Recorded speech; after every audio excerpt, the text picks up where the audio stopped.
परवेज़ इलाही साहब ने जो इंटरव्यू दिया है उस इंटरव्यू के अंदर इमरान खान साहब के ऊपर तकरीबन को 6 हमले हुए हैं। 4 साल बुज़दार ने सूबे का बेड़ा गर्क कर दिया। बकौल फवाद चौधरी के उन्होंने हमें औकात में रखा है। मुझे सामने बिठा के बाजवा साहब को बुरा भला कहकर इमरान खान ने ज्यादती की। जनरल फैज ने आए दिन हमारे साथ ज्यादतियां की। जनरल फैज के ऊपर डायरेक्ट हमला हो रहा है। जनरल फैज हमारे सख्त खिलाफ थे। जनरल फैज ने कहा कि पीछे से इमरान खान का हुक्म है, ये क्या तरीका है। अस्सलाम वालेकुम नाज़रीन, मैं हूं मंसूर अली खान। अपने डिजिटल चैनल के ऊपर आपको खुशामदीद कहूँगा। नाज़रीन, मैं जानता हूं आपको इस वक्त ये गिला शिकवा होगा कि ये वीलॉग मैं इतनी देर से क्यों कर रहा हूं। और आज वैसे इतवार वाले दिन हमारा वीलॉग जो है वो काफ़ी लेट आता है, लेकिन आज वाकई बहुत ताख़ीर हो गई। मैं बल्कि इसमें एक खुशखबरी भी आप लोगों के साथ शेयर करना चाहूँगा, क्योंकि ज़ाहिर बात है आप लोग भी एक फैमिली की तरह हैं। वजह यह है, मैंने आपको पहले अपने पिछले वीलॉग में भी बताया था कि मैं इस्लामाबाद आया हूँ, और इस्लामाबाद आने की एक वजह यह थी कि यहाँ पे समा का एक क्रिकेट टूर्नामेंट हो रहा था बल्कि, तो उसके अंदर मैं भी खेल रहा था। थोड़ा बहुत क्रिकेट का शौक़ ज़रा हमें भी है अपने कप्तान की तरह। तो उसमें हमारी टीम भी शिरकत कर रही थी, और हम लोग आज वो टूर्नामेंट जो है वो जीत गए। फाइनल के अंदर हम पहुँचे। तलत हुसैन साहब जो सीनियर एंकर पर्सन हैं वो हमारी टीम के कैप्टन थे, और मैं भी एक अदना सा प्लेयर उस टीम का हिस्सा था। तो इस टूर्नामेंट के अंदर बड़ी अच्छी परफॉर्मेंस रही, और प्लेयर ऑफ द टूर्नामेंट का भी एजाज़ जो है वो मैं जीतने में कामयाब हुआ। तो ये एक खुशखबरी थी। इस्लामाबाद का जो दौरा है वो काफ़ी फ़ायदेमंद साबित हुआ। इमरान खान साहब का लॉन्ग मार्च जो इस्लामाबाद पहुंचा था उससे तो उनका इतना फ़ायदा नहीं हुआ, लेकिन मुझे अपने इस लॉन्ग मार्च से काफ़ी फ़ायदा हो गया इस्लामाबाद पहुंचने का। तो इस वजह से आज दिन भर जो है मसरूफियत वहाँ पर रही, तो जिसकी वजह से मैं वीलॉग्स ज़्यादा नहीं कर सका। तो अब ये वीलॉग जो है वो आपके सामने पेश कर रहा हूँ। जब हम क्रिकेट खेल रहे थे तो जनाब पता लगा कि सियासत के मैदान के अंदर बड़ी ज़बरदस्त T20 इनिंग्स का आगाज़ हो गया है, और ये T20 इनिंग्स का आगाज़ किया गया है परवेज़ इलाही साहब की जानिब से। परवेज़ इलाही साहब ने एक अदद इंटरव्यू दिया ARY के ऊपर ख़ाबर घुमन साहब को और इंतहाई सीनियर एंकर पर्सन चौधरी ग़ुलाम हुसैन साहब को। आप हैरान हो रहे होंगे ये इंतहाई सीनियर एंकर पर्सन क्या होता है। ये सीनियर एंकर पर्सन से भी एक कदम ऊपर होता है, उसे इंतहाई सीनियर एंकर पर्सन कहते हैं। तो मैं चौधरी ग़ुलाम हुसैन साहब को इंतहाई सीनियर एंकर पर्सन कंसिडर करता हूँ मैं। तो अब इसका मतलब मत पूछिएगा, जो मैंने कहना था मैंने कह दिया। अच्छा जी, अब परवेज़ इलाही साहब ने जो इंटरव्यू दिया है उस इंटरव्यू के अंदर मैंने जो कुल गिने हैं वो तकरीबन इमरान खान साहब के ऊपर तकरीबन को 6 हमले हुए हैं मेरे अंदाजे के मुताबिक। मैं इस इंटरव्यू को आपके सामने डिकोड करना शुरू करता हूं, और अगर 6 से भी ज़ायद हुए तो आप भी ज़रा कमेंट सेक्शन के अंदर अपनी राय का इजहार कीजिएगा कि आपने कितने गिने हैं। मैंने कम से कम 6 तो गिन लिए हैं, क्योंकि उसका पूरा ट्रांसक्रिप्ट जो है वो इस वक्त मेरे हाथ में है। मैं एक एक करके जो है वो आपके सामने उसको डिस्कस करना शुरू करता हूँ। सबसे पहला सवाल हुआ जी, कल का जो वाक़या हो गया उसके ऊपर क्या कहेंगे। यानी इमरान खान साहब ने जो असेंबलियाँ तहलील करने का कहा, उन्होंने कहा कि ऐसा नहीं कि खान साहब ने कोई चीज़ अचानक कर दी है। जब चीफ मिनिस्टर बने तो इमरान खान ने कहा था कि 2 या 3 दिन में असेंबलियाँ तोड़ दूंगा, तो इमरान खान की अमानत थी, हमने वापस कर दी। अच्छा, यानी कि 2-3 दिन में असेंबलियाँ तोड़ दूंगा। अच्छा, ये तब की बात कर रहे हैं जब परवेज़ इलाही साहब खुद जो है वो चीफ मिनिस्टर इलेक्ट हुए थे। फिर उन्होंने कहा जी खबरें क्यों फिर ऐसी आ रही हैं कि ये हो जाएगा वो हो जाएगा। उन्होंने कहा ये नून लीग वालों की शरारत है, ये लोगों में फीड करते हैं ये बातें। मुझे और इमरान खान को कोई शक नहीं था। फिर सवाल हुआ जी इस फैसले के बाद मुल्क की सियासत को किधर देख रहे हैं। उन्होंने कहा तमाम सियासी जमातों के लिए झटका है, मुल्क के लिए भी झटका है। मुल्क की मईशत पहले ही नीचे जा रही है।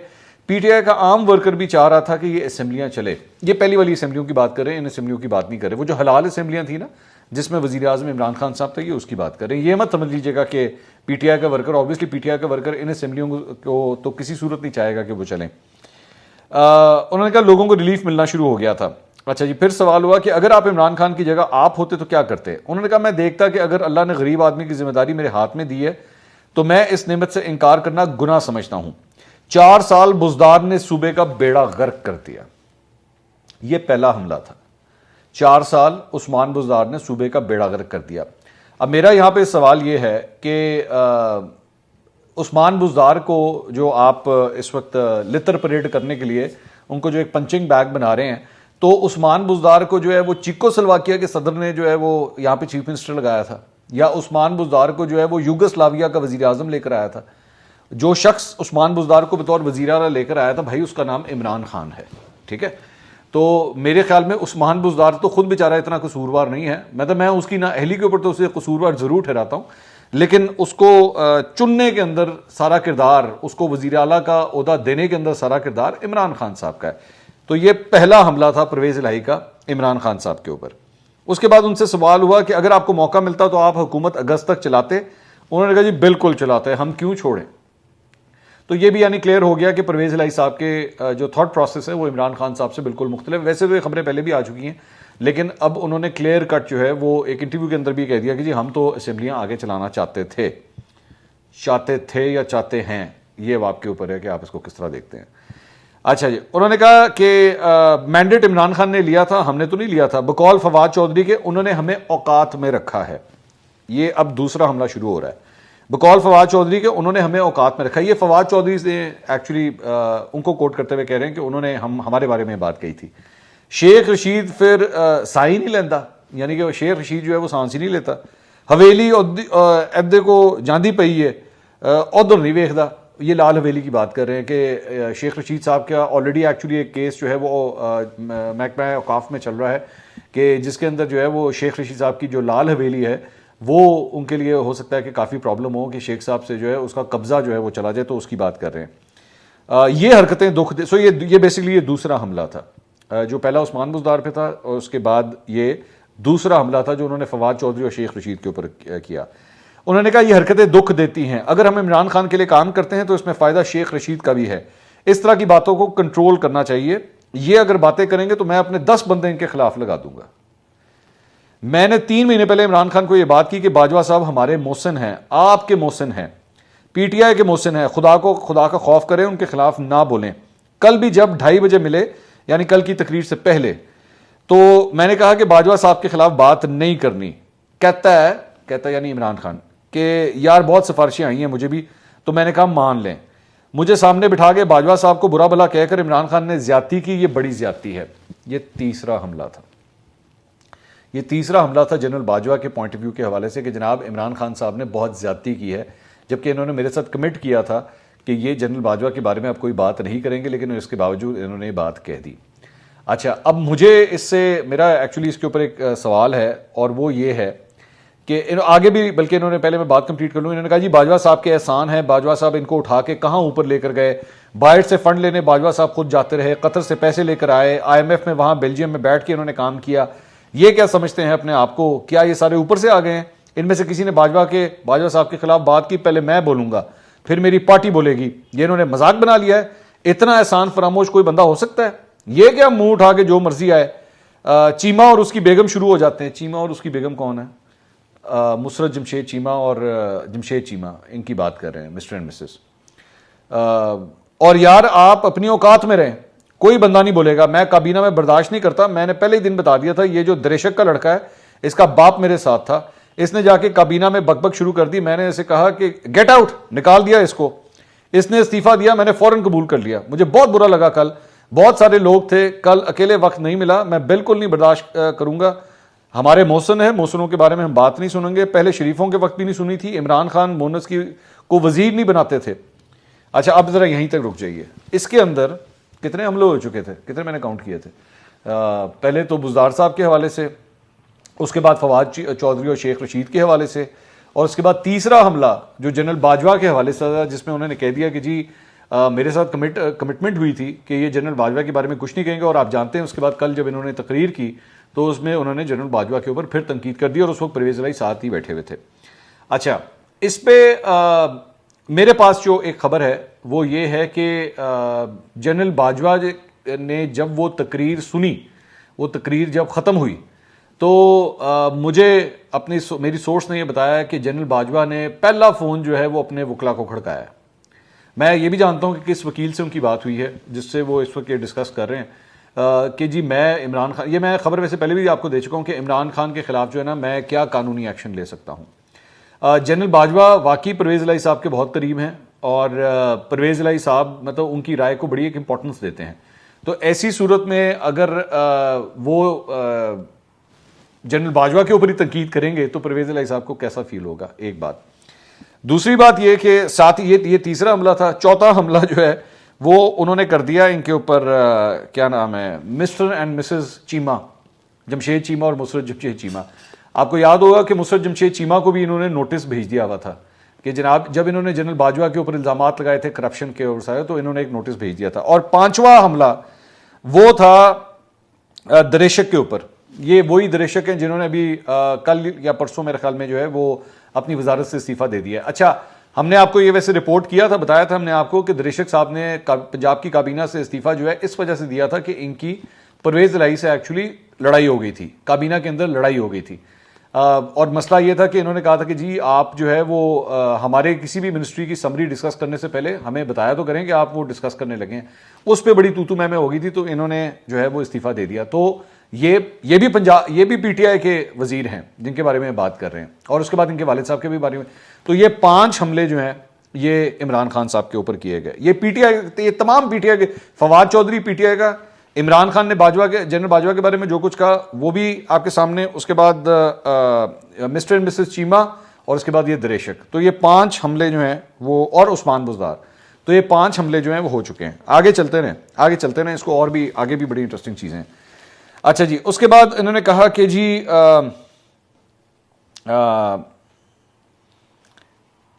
जनरल फैज ने आए दिन हमारे साथ ज्यादतियां की।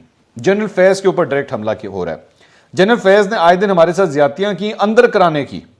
जनरल फैज हमारे सख्त खिलाफ थे। जब बाजवा साहब की एक्सटेंशन चल रही थी तब जनरल फैज ने चेयरमैन नैब को बुला के कहा कि मुन्नुस और मुझे दोनों को अंदर कर दो। ये इन्होंने जनरल फैज के बारे में बात की है।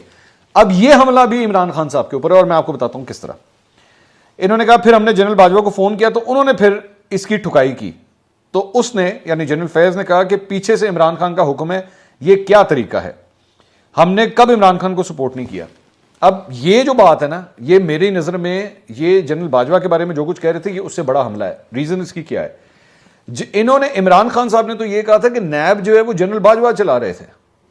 नैब जो है वो तो जनरल बाजवा चला रहे थे, और ये वो फैसला करते थे कि किसे गिरफ्तार करना है और किसे गिरफ्तार नहीं करता। यहां पे परवेज इलाही ये कह रहे हैं कि जनरल फैज ने चेयरमैन नैब को कहा कि परवेज इलाही और मुन्नुस इलाही को गिरफ्तार कर लो। तो यानी बेसिकली अगर चेयरमैन नैब को अगर कोई हुक्म दे रहा है तो वो तो जनरल फैज दे रहे हैं फिर परवेज इलाही साहब के मुताबिक। तो नैब तो फिर इसका मतलब जनरल फैज चला रहे थे, जनरल बाजवा तो नहीं चला रहे थे, जनरल फैज चला रहे थे। जबकि इमरान खान साहब हमें ये कहते हैं कि नहीं जी, नैब जो है वो जनरल बाजवा चला रहे थे। तो इसका, और ये इमरान खान साहब के अपने इत्तेहादी हैं जो ये बात बता रहे हैं हमें कि जनरल फैज ये सब कुछ करते थे। और अगर ऐसी बात है, और इन्हीं के मुताबिक इनका ये कहना है कि फिर जनरल बाजवा ने जनरल फैज की ठुकाई की कि भैया आप ये क्या कर रहे हैं, तो फिर इसका मतलब है कि ये तो एक्चुअली इन अ वे, अगर ये हो जाता, उस वक्त ये हो जाता कि परवेज इलाही और मुन्नुस इलाही को गिरफ्तार कर लिया जाता, और इनको पता है इस बात का कि जी इसके पीछे इमरान खान है, और अगर वो गिरफ्तार हो जाते तो आपके ख्याल में आज परवेज इलाही और मुन्नुस इलाही इमरान खान के साथ खड़े होते। तो ये तो फिर यानी जनरल बाजवा का एक एहसान है इमरान खान साहब के ऊपर कि उन्होंने परवेज इलाही और मुन्नुस इलाही को गिरफ्तार नहीं होने दिया जिस तरह जनरल फैज चाह रहे थे। और आज हमें परवेज इलाही साहब के जरिए यह भी पता लग गया कि एक्चुअली नैब के चेयरमैन को कौन इंस्ट्रक्शंस देता था, वो थे general Faiz, according to Parvez Elahi sahab. तो ये 6 हमले अब हमने काउंट कर लिए। आगे चलें, आगे भी हैं, आगे भी चलें। उन्होंने कहा कि जी पीटीआई के लोगों ने इमरान खान को कहा कि अब अगर इस वक्त भी परवेज इलाही को वजीर आला ना बनाया तो पार्टी फारिग हो जाएगी। फिर उनसे सवाल हुआ कि कल को फिर इत्तेहाद की बातें हैं, आप लगता है बहुत दुखी हैं। उन्होंने कहा यह आज की सूरत हाल है, कल की मुख्तलिफ होगी, कल को उनको फिर जरूरत नहीं पड़नी। नवाज शरीफ भी अकेला करता करता फारिग हो गया था।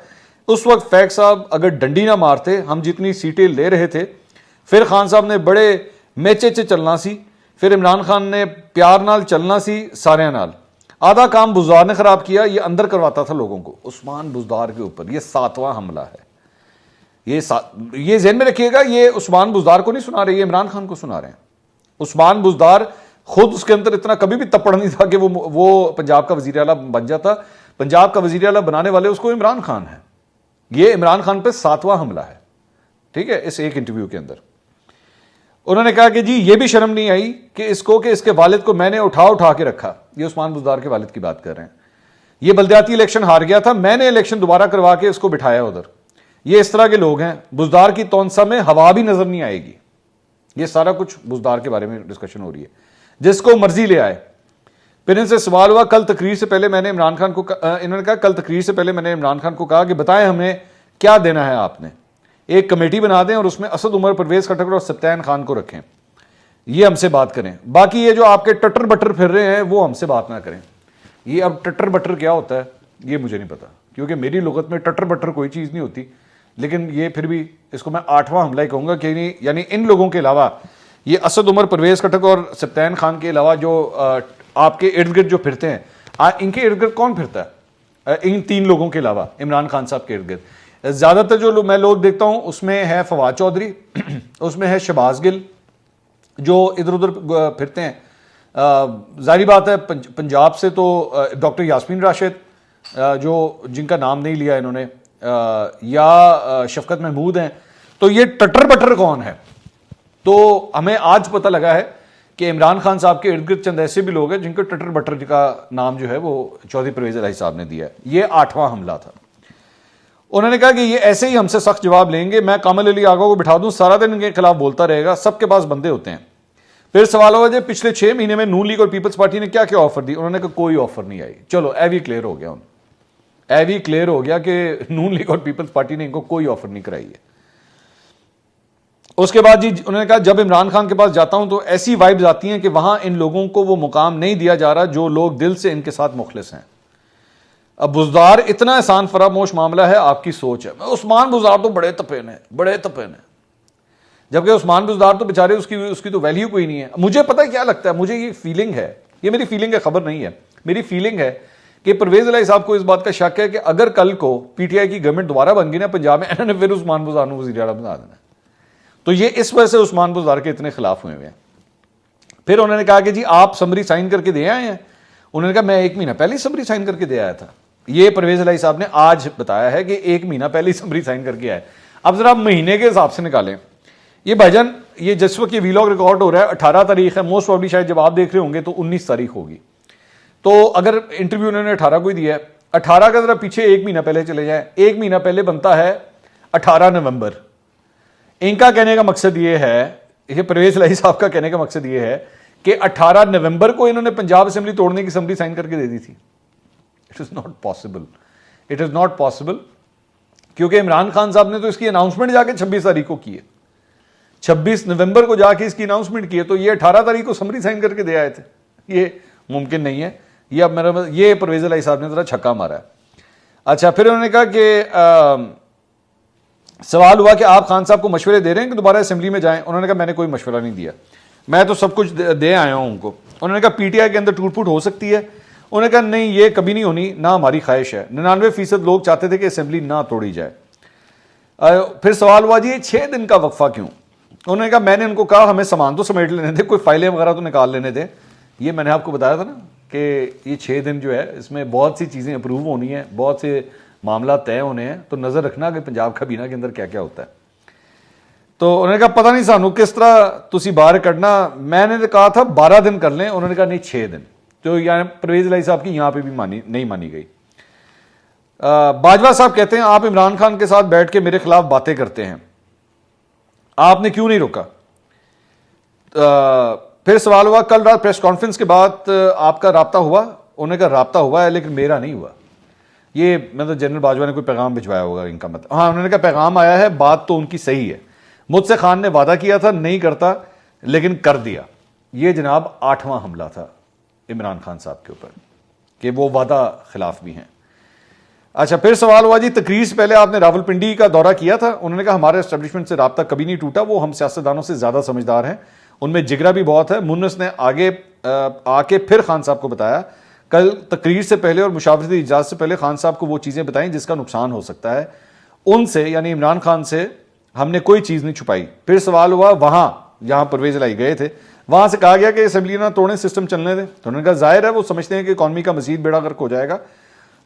वो नहीं चाह रहे जो हो रहा है इस तरह हो, वो चाहते हैं कि निज़ाम चले और पंजाब असेंबली भी चले। तो यानी उन्होंने कहा कि अगर आप इस तरह करेंगे तो वफाकी हुकूमत इकोनॉमिक इमरजेंसी भी लगा सकती है।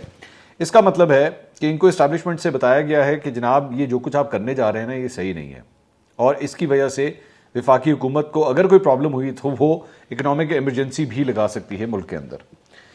फिर सवाल हुआ जी सिविल मिलिट्री ताल्लुकात से क्या लगता है जल्द इंतखाबात होंगे? उन्होंने कहा एक फैक्टर आप भूल रहे हैं, चीफ इलेक्शन कमिश्नर इस टाइम वो सारे दे अब्बा जी बने ने, ਉਹ ਕਿਸੇ ਨਾਲ ਕੋਈ कट नहीं कर रहे, वो किसी नाल कोई घट नहीं कर रहे, कभी कोई चीज़ निकाल लेते हैं। फिर उन्होंने कहा जी आरिफ अलवी की क्या ख्वाहिश थी, उन्होंने कहा वो बड़े विजन वाला आदमी है, पीटीआई में वो बड़ा सियाना आदमी है। उन्होंने मुझे कहा कि कोशिश जारी रखें, इसको टालें, यानी असम्बलियाँ तोड़ने की, इस मामले को किसी तरह टालें। उन्होंने कहा नई मिलिट्री लीडरशिप से आपकी मुलाकातें हुई हैं, उन्होंने कहा नई मुलाकातें नहीं हुई हैं। उस दिन गए थे वहाँ तो बाजवा साहब से मुलाकात हुई और वो भी मिले। अच्छा, ये जो कह रहे हैं ना बाजवा साहब से मुलाकात हुई, ये मैं आपको सिर्फ एक चीज़ ज़रा बता दूं कि बाजवा साहब से अगर इनकी मुलाकात बाजवा साहब के घर के ऊपर हुई है तो बाजवा साहब मौजूदा आर्मी चीफ के घर के पास ही रहते हैं। मैं वैसे ही आपके साथ शेयर कर रहा हूँ कि बाजवा साहब मौजूदा आर्मी चीफ के घर के बिल्कुल बल्कि उसी गली में रहते हैं। तो कुछ पता नहीं कि इस तरह मुलाकात हो चुकी हो। फिर उनसे सवाल हुआ कि जी नई मिलिट्री लीडरशिप इमरान खान के हवाले से क्या सोचती है। उन्होंने कहा इस पर बात करना टू अर्ली होगा, फौज और एस्टैब्लिशमेंट न्यूट्रल हैं। चलें, ये भी इन्होंने क्लियर कर दिया कि जो इमरान खान साहब डिमांड करते थे ना कि जी आप बस न्यूट्रल रहें, तो इसकी तस्दीक आज परवेज़ इलाही साहब ने कर दी है कि फौज और एस्टैब्लिशमेंट अभी भी न्यूट्रल हैं। उसके बाद इन्होंने कहा कि कल सवाल हुआ कल वाले फैसले में कोई तब्दीली होती नजर आ रही है। उन्होंने कहा पहले भी अल्लाह पे छोड़ा हुआ था, अब भी अल्लाह पे छोड़ा है। ये परवेज़ इलाही साहब ने जनाब आखिरी जवाब दिया है कि पहले भी हमने सारा मामला अल्लाह पे छोड़ दिया था, अब भी हमने अल्लाह पे छोड़ दिया है। दूसरी खबर एक ये है कि आसिफ अली जरदारी लाहौर पहुँच गए हैं, वहाँ पर उनकी शहबाज शरीफ से मुलाकात हुई है और शहबाज शरीफ की चौधरी शुजात के साथ मुलाकात हुई है। लाहौर के अंदर कुछ ना कुछ पक रहा है, हांडी में से क्या निकलेगा इसके लिए आप भी इंतज़ार फरमाइए और मैं भी इंतज़ार करता हूँ। अगली वीडियो में दोबारा मुलाकात होगी। अल्लाह हाफ़िज़।